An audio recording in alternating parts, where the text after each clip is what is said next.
Tonight, a major reversal from Arizona State University. ASU says it's dropping its eminent domain case against the historic Louis Emerson House in Phoenix, a decision that means the home will stay. The property had faced possible demolition to make way for a new medical school, and then the Trump administration stepped in. Fox 10's Jacob Luthi live tonight with what this decision means for the people who call that house a home.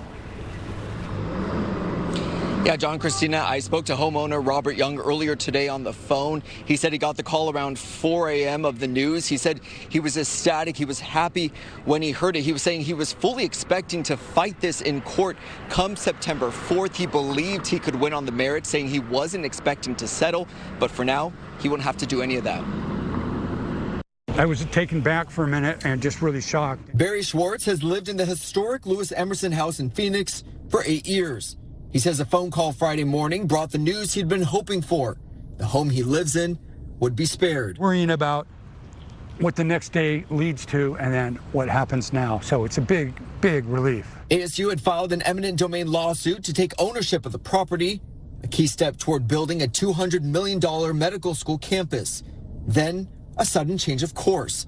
Friday, the university announced it's withdrawing the case, saying in part, quote, to honor the homeowner's desires, the university has agreed to withdraw its court proceedings and allow the house to remain. We did see it as a David versus Goliath thing, but by establishing a strong connection to a property, to the community, that balance starts to come into focus, that there is a public good to saving our history. Homeowner Robert Young tells me he believes country music singer John Rich, who was recently appointed by President Trump as a special envoy for American landowners, played a key role in this decision.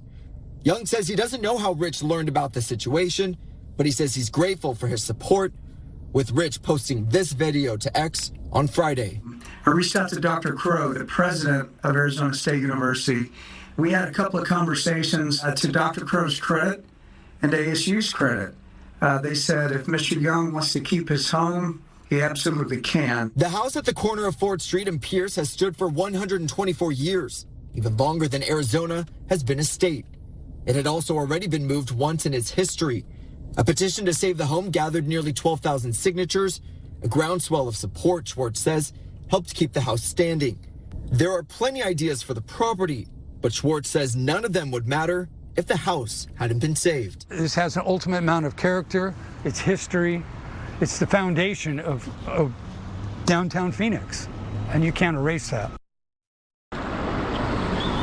Now, ASU says that plans for the held site will be revised to accommodate this home. Again, homeowner Robert Young, we spoke on the phone earlier today. He says he gives credit to the university for coming to this decision. He also wants to thank the public for all of their help. I also asked Young if he was a country music fan. He said, no, I was more of a rock guy. I asked him, are you going to start listening to some John Rich? He said, absolutely. Reporting live in Phoenix tonight, Jacob Luthi, Fox 10 News.